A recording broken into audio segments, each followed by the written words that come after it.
সবচেয়ে জনপ্রিয় শুকনো ফলের মধ্যে খেজুর অন্যতম। আর রোজা এলে তো কথাই নেই, খেজুরের জনপ্রিয়তা একেবারে তুঙ্গে। এর স্টিকি টেক্সচার এবং প্রাকৃতিকভাবে মিষ্টি স্বাদ সবাই পছন্দ করেন। সেই সঙ্গে এটি প্রয়োজনীয় ভিটামিন এবং খনিজ সমৃদ্ধ, যা এই ফলকে প্রক্রিয়াজাত চিনির একটি চমৎকার বিকল্প করে তোলে। খেজুরের বিভিন্ন রকম ব্যবহার অনেকেই জানেন, তবে আপনি কি কখনো ভেবে দেখেছেন খেজুর ও দুধ একসাথে খেলে কি হয়? চলুন এ ব্যাপারে বিস্তারিত জেনে নেওয়া যাক আজ। প্রথমেই বলে রাখা ভালো, আবহাওয়া পরিবর্তনের এই সময়ে আপনাকে খাবারের ক্ষেত্রে সবচেয়ে বেশি সচেতন হতে হবে, কারণ ভেতর থেকে রোগ প্রতিরোধ ক্ষমতা বৃদ্ধি করা খুবই গুরুত্বপূর্ণ।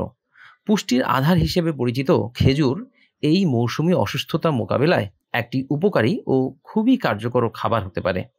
এর সুস্বাদু মিষ্টি স্বাদের পাশাপাশি রয়েছে অনেক উপকারিতা।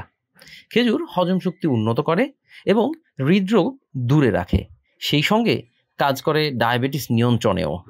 ঠান্ডা, কাশি এবং সিজনাল ফ্লুর জন্য এটি একটি ঐতিহ্যবাহী প্রতিকার হিসেবেও কাজ করে। এবার আসা যাক খেজুরের স্বাস্থ্য উপকারিতায়।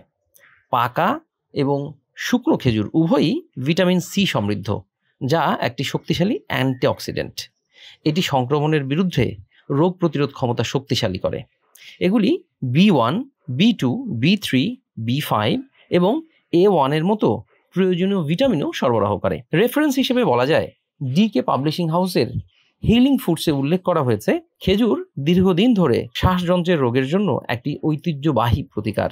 এটি ইনফিউশন, নির্যাস, সিরাপ বা পেস্ট হিসেবে গ্রহণ করলে গলা ব্যথা, সর্দি এবং ব্রঙ্কিয়াল ক্যাটারাহ থেকে মুক্তি দেয়। আর খেজুর ও দুধ একসঙ্গে খেলে তো কথাই নেই, মিলবে আরও অনেক বেশি উপকার।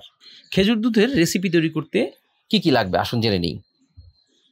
প্রথমেই লাগবে 2 কাপ দুধ, এরপর হাফ কাপ খেজুর যা বীজ ছাড়ানো এবং কুচি করা, তারপর 1.5 টেবিল চামচ বাদাম লাগবে, তারপর আধা চা চামচ দারুচিনি গুঁড়ো লাগবে, এছাড়া লাগবে চিনি স্বাদ অনুযায়ী অথবা 1 টেবিল চামচ পরিমাণ মধু। এবার জানা যাক কিভাবে তৈরি করবেন। আধা কাপ দুধে কুচি করা খেজুর প্রায় 40 মিনিট ভিজিয়ে রাখুন, যাতে সেগুলো নরম হয়। ভেজানো খেজুর এবং দুধ একটি ব্লেন্ডারে ঢালুন, মিশ্রণে বাদামও যোগ করুন। ঘন না হওয়া পর্যন্ত ব্লেন্ড করুন। মিশ্রণটি এক পাশে রাখুন। এবার অবশিষ্ট দুধ একটি পৃথক প্যানে ফুটিয়ে নিন। দুধ ফুটতে শুরু করলে প্যানে খেজুর এবং বাদামের মিশ্রণ যোগ করুন। এই পর্যায়ে দারুচিনি এবং চিনি অথবা মধু যেটাই ব্যবহার করেন সেটা মিশিয়ে নিন। মিশ্রণের উপকরণগুলো প্রায় 5 মিনিট ধরে সেদ্ধ করুন, যাতে স্বাদগুলো একসাথে মিশে যায়। এবার পরিবেশন করুন গ্লাস বা মগে খেজুরের দুধ ঢেলে নিয়ে। সর্বাধিক আরাম এবং স্বস্তির জন্য গরম গরম পরিবেশন করুন। এই উষ্ণ এবং পুষ্টিকর পানীয়টি কেবল সুস্বাদুই নয়, বরং সাধারণ অসুস্থতা মোকাবেলার একটি প্রাকৃতিক উপায়ও বটে।